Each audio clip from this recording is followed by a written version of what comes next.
Hello guys, कैसे हो आप सब। तो आपका स्वागत है हमारे इस ड्रीम 100 वाली पार्ट 1 की क्लास में। सपनों को जीत कर। तो आप भूगोल वेता हो तो पढ़ने जा रहे हो चैप्टर 1। चैप्टर 1 तो आप घर विस्तार विश्लेषण करोगे, और जो हमारे अध्याय 1 का नाम है मानव भूगोल का एक विकास और विशेष क्षेत्र, यानी कि मानव भूगोल भूगोल का विषय विकास और विशेष क्षेत्र। देखो, सबसे पहले हम पढ़ते हैं मानव का प्राकृतिकरण। क्या पढ़ते हैं? मानव का प्राकृतिकरण। इसमें हम क्या पढ़ेंगे? 2 पार्ट में ये चैप्टर ख़त्म हो जाएगा। पार्ट 1 में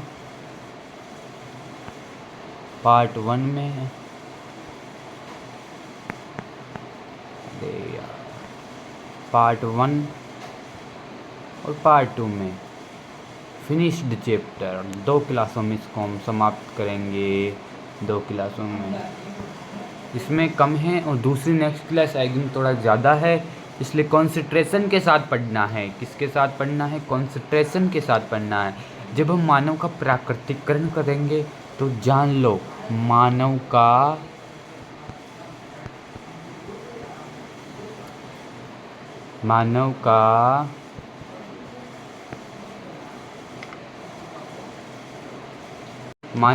प्राकृतिकरण में हम क्या क्या पढ़ते हैं? सबसे पहले, जब मानव का प्राकृतिकरण होगा, यानी कि मानव प्रकृति के ऊपर निर्भर होगा। किसके ऊपर निर्भर होगा? प्रकृति के ऊपर निर्भर होगा, है ना। क्योंकि मानव का प्राकृतिकरण हो रहा है, मानव प्रकृति के पास जा रहा है। देखो, मानव का प्राकृतिकरण हो रहा है, मानव प्रकृति के पास जा रहा है, यानी कि मानव कैसा है? मानव समाज आदिवासी है, यानी कि मानव समाज आदिम था। आदिम यानी कि यानी आदिवासी था, जो पेड़ पौधों को नहीं काटते थे, प्रकृति की पूजा करते थे। अब आदिवासी लोग जंगलों में रहते थे और पेड़ पौधों की पूजा करते थे, प्रकृति से डरते थे। प्रकृति से डरते तथा उनकी पूजा करते।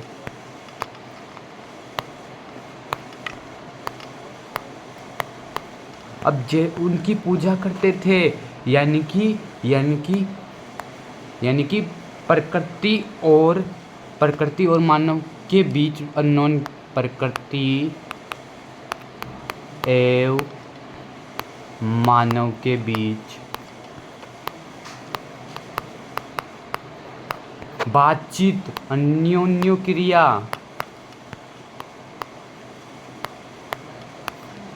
क्या होती थी? कम होती थी। अब कम होगी, इसको बातचीत के दो। अब प्रकृति के बीच बातचीत कम होगी मानव की। प्रकृति की पूजा करते थे, प्रकृति से डरते थे, और उनसे उनसे डरते थे, तो कि उनके साथ बातचीत कम होगी, यानी कि वो उनसे डरते थे। तो पेड़ पौधे क्योंकि उससे जो पेड़ पौधों से उनको फल मिलता था, आदिवासी लोग जंगल में ही रहते थे। यानी कि हम एक बात और लिख सकते हैं, कि प्रकृति ही सर्वोपरि थी। प्रकृति ही सर्वोपरि थी, है ना। तो इसकी परिभाषा में हम क्या लिख देंगे कि इस विचारधारा के अनुसार प्रकृति सर्वोपरि थी।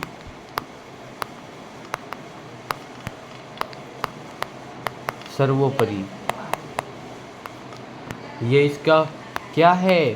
परिभाषा है। किसकी? मानव का प्राकृतिकरण की। इस विचारधारा के अनुसार प्रकृति सर्वोपरि है।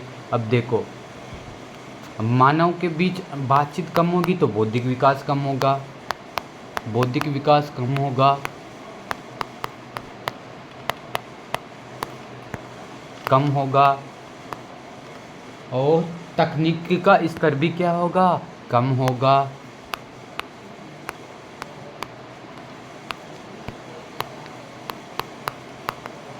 स्तर भी क्या होगा, कम होगा। अब तकनीकी का स्तर क्या होगा, कम होगा।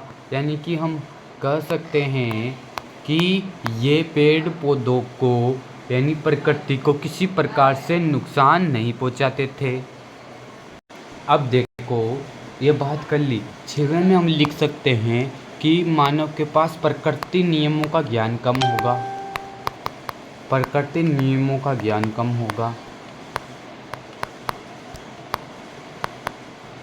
क्योंकि ये कैसा है, आदिम समाज है। अब देखो, अब यहाँ पर क्या होगा, यहाँ पर क्या होगा, यहाँ पर स्थलबंध भौतिक स्वरूप दिखाई देंगे, भौतिक स्वरूप दिखाई देंगे। अब भौतिक स्वरूप क्या होता है, क्योंकि पेड़ पौधों को तो काटा ही नहीं जा रहा है, तो हमें पहाड़ दिखेंगे, पर्वत दिखेंगे, हरे भरे वृक्ष दिखेंगे, है ना, है ना, बहुत सारी चीज़ें दिखेंगी। यानी कि हम कह सकते हैं कि प्रकृति इस नियम के अनुसार प्रकृति सर्वोपरि थी। इन बातों से क्लियर है। और इनके समर्थक देखते हैं, इसके अन्य नाम क्या है, अन्य नाम देखते हैं पहले।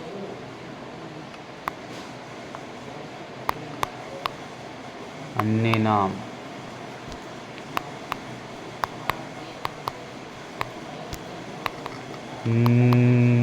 नियतिवाद,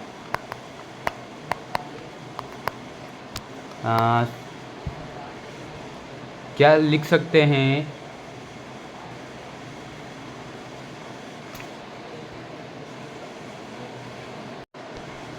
और क्या कह सकते हैं, पर्यावरण निश्चयवाद।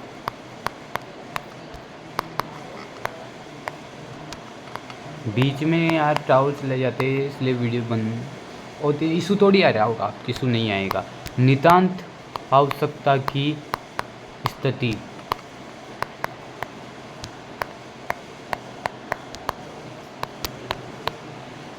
अब देखो इतना हमने लिख लिया। इसके समर्थक कौन थे, इसके समर्थक कौन थे, समर्थक रेट जेल।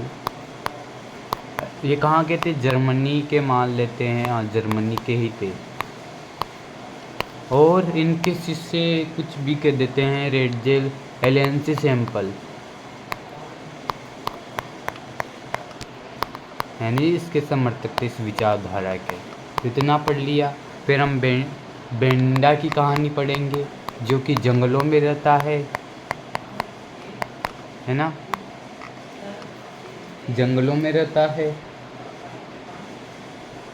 और क्या खाता है, और वह इस कहानी के माध्यम से केस अध्ययन किया उन्होंने और बताया कि इस केस के अध्ययन पर प्रकृति सर्वोपरि है। अब बोलो, अब समझ में आ जाएगा पाठ, क्योंकि शुरुआत से ही मैंने आपको एक एक पॉइंट याद करा दिए। इस विचारधारा के अनुसार कौन है, प्रकृति सर्वोपरि यानी कि शक्तिशाली है। क्या मानव समाज कैसा था, आदिम था, प्रकृति से डरता था, प्रकृति की पूजा करता था। अननोन क्रिया बातचीत कम होगी, मानव का बौद्धिक विकास कम होगा, प्रकृति नियमों का ज्ञान कम होगा, मानव तकनीक का स्तर कम होगा, भौतिक स्थल रूप दिखेंगे, जैसे मैदान, पर्वत, पहाड़, है ना। और इसके अन्य नाम के पर्यावरण निश्चयवाद, नीतिवाद, नित्यंत आवश्यकता की स्थिति, इसके समर्थक रेड जेल, एलेंसी सैंपल। अब देखो, जैसे कि उदाहरण भी बता रखे इसमें, प्राकृतिक आपदाएं आएगी, सुनामी, चक्रवात, भूकंप, क्या इसको मानव रोक सकता है पूरी तरह से कि आए नहीं, ये तो नहीं रोक सकता। इसको कुछ हद तक कम कर सकता है। इसलिए काम ने प्रकृति से, ये जलवायु, जल पानी आ रहा है, कि इसको बिल्कुल रोक सकता है, नहीं रोक सकता। कुछ हद तक कम कर सकता है। प्राकृतिक संसाधन मानव के लिए उपयोगी है, जैसे मिट्टी, खनिज, पवन ऊर्जा पर निर्भर है। कौन है? मानव निर्भर है, मानव निर्भर है। ये कुछ उदाहरण हैं, उदाहरण पूछ दिया जाए। अब केस अध्ययन पढ़ेंगे हम। एक व्यक्ति है और उसके दोस्त हैं बेंडा, एक आदिवासी लड़का जिसका नाम बेंडा है, उसके मित्रों के साथ अब वो अबूझमाड़ के जंगलों के छत्तीसगढ़ में रहता है। अबूझमाड़ के जंगलों में छत्तीसगढ़ का रहता है। अबूझमाड़ का मतलब होता है अज्ञात पहाड़ियाँ, और उसकी जाति गोंड है। वनों और जो पेंडा है वह जंगल को कहते थे, वन और जंगल को कहते थे, और कृषि कर्तन स्थानांतर कृषि करते थे। और वहाँ पर वृक्ष कौन कौन से पाए जाए? पलाश, महुआ, साल की बात करता था, साल ऐसे के पेड़ पाए जाते थे। और वन की आत्मा लुई लुगी को कहा है, लुई लुगी को कहा है। और वस्तु विनिमय, इसको काटो, आदिम व्यापार था, यानी कि वहाँ का वस्तु विनिमय वहाँ का आदिम व्यापार था, है ना। अवाम मधाई क्या था? आदिवासी मेला था जो पूर्णिमा के दिन लगता था। विशिष्ट पादप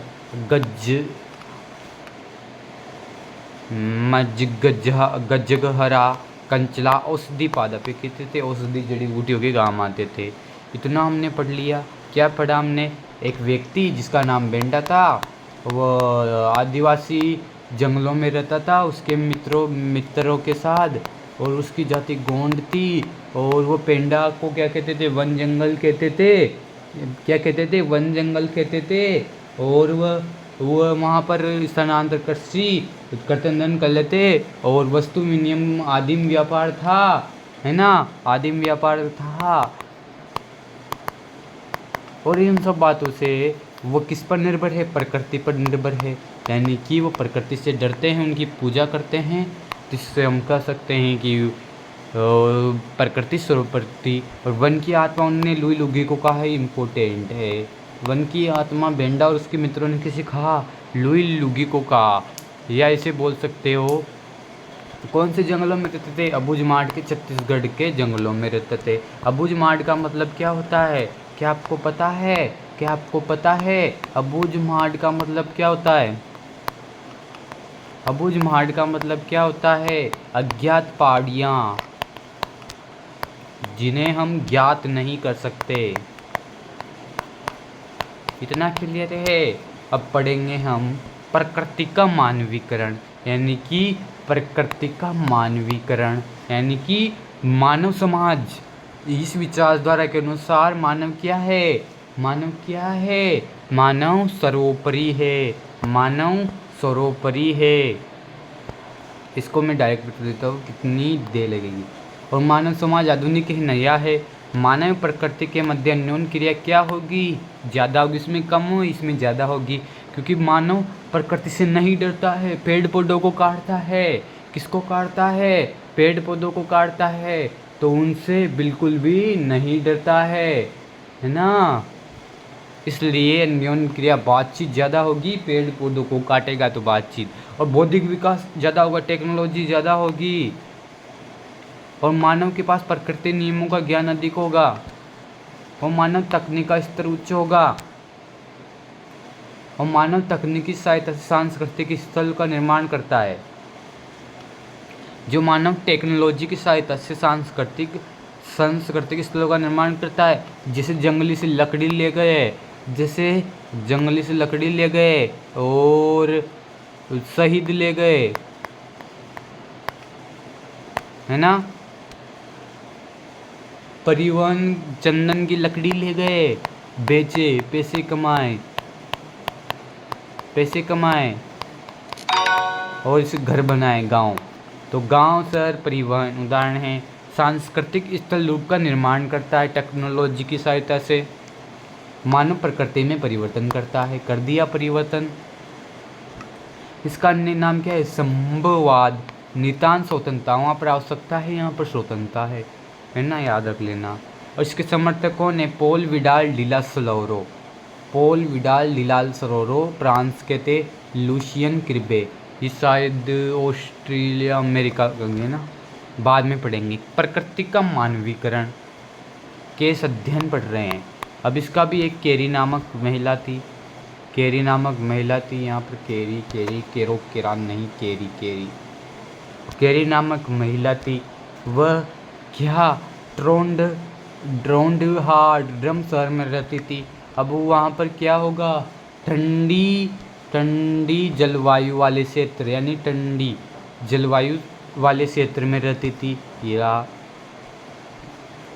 वहाँ कृत्रिम रूप से गर्मी पड़ती थी, कृत्रिम रूप से वहाँ पर गर्मी पड़ाई जाती थी, लगभग 23 डिग्री, है ना। और वो एक बड़ा विश्वविद्यालय था। यह भी प्रकृति की सहायता से मानव ने निर्माण किया, है ना। कांच के एक विशाल गुंबद थे, वहाँ पर एक आर्कटिक पुस्तक के अलावा किपी खाते थे। वायुमान से जाती थी तकनीकी थी, वायुमान की तकनीकी। क्या पहाड़ पर्वत ले जा सकते हैं? नहीं ले जा सकते। वहाँ पर तकनीकी थी, इंटेलिजेंस सीरियल था, तकनीक थी। अब देखो, प्रकृति के माध्यम से ही मानव कई प्रकार की वस्तु का ज्ञान बनाए, मतलब कि प्रकृति प्लस मानव, प्रकृति प्लस मानव प्लस टेक्नोलॉजी, अधिक प्रौद्योगिकी, अधिक प्रौद्योगिकी, यानी कि प्रकृति की सहायता से ही मानव ने अधिक स्तर पर ज्ञान बढ़ाया और टेक्नोलॉजी का विस्तार किया। इतना क्लियर है, इतना क्लियर है आपके? जल्दी से बोलो ना। मानव का प्राकृतिकरण, प्रकृति का मानवीकरण क्लियर है?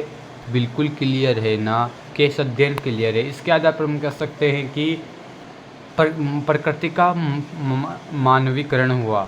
अब देखते हैं एक और विचारधारा है नवनिश्चयवाद। इसके अनुसार न तो प्रकृति सर्वोपरि है, न तो प्रकृति सर्वोपरि है, नहीं मानव सर्वोपरि है, मानव सर्वोपरि है। ओके, जैसे हमने ये एक बना दी, इसे बोलते हैं रेड। एक और बना दी हमने ग्रीन। ग्रीन ग्रीन कौन सा कलर? ग्रीन, ग्रीन हरियाली का कलर, ग्रीन येलो ग्रीन। एक और हमने ब्लू बना दिए। यही तक है कलर, कुछ भी हो सकता है। लो भाई साहब, अब देखो हम एक व्यक्ति की बात कर रहे हैं जिसका नाम है ग्रिफिथ टेलर। क्या नाम है? क्या नाम है? ग्रिफिथ टेलर नाम है। इन्होंने एक नई संकल्पना प्रस्तुत की, यानी कि जिसके अनुसार न तो प्रकृति सर्वोपरि है, नहीं मानव सर्वोपरि है। और इसको संकल्पक को मध्यम मार्ग भी कहा जाता है, बीच का मार्ग कहा जाता है। और इसे रुको जाओ निश्चयवाद भी कहा जाता है। इसकी भी मैं आपको अभी प्रूफ्ड एविडेंस करा देता हूँ। इस ग्रीन रेड सिंगल का मतलब क्या होता है? अरे यार, अब रेड सिंगल का मतलब क्या होता है? रुको, ज़्यादा है बेटा।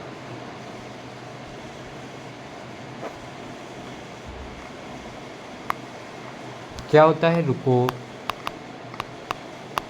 अब इसका मतलब क्या होता है? जाओ, तैयार रहो। अब देखो मैं आपको क्या बताना चाह रहा हूँ। ये बेंडा की कहानी इसकी है। बेंडा की कहानी बताई है ना, किसने बताई? ग्रिफिथ टेलर ने बताई। इसमें उन्होंने रुको कहा, जाओ कहा, हमने कैरी को कहा। अब देखो आप, अब देखते हैं। इसलिए उन्होंने रुको जाओ निश्चयवाद कहा।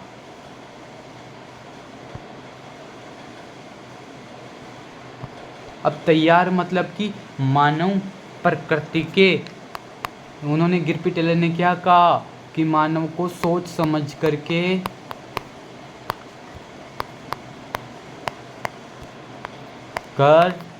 प्राकृतिक संसाधनों का उपयोग करना चाहिए। अब ये कौन बता रही है हमें? ये ब्लू लाइन, नीली क्या बोलते हैं इसको, जो भी बोलते हैं, है ना।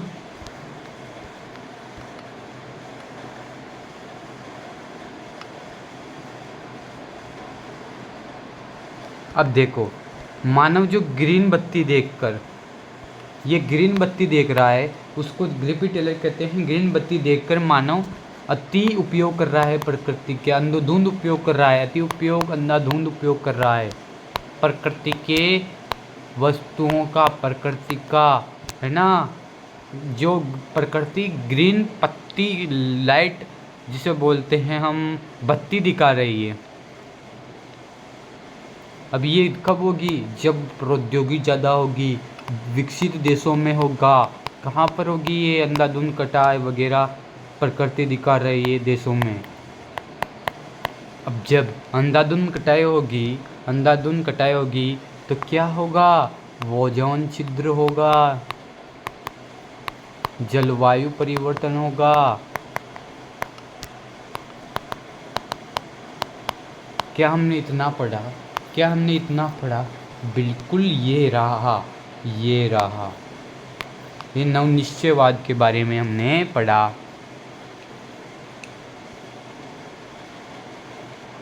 है ना।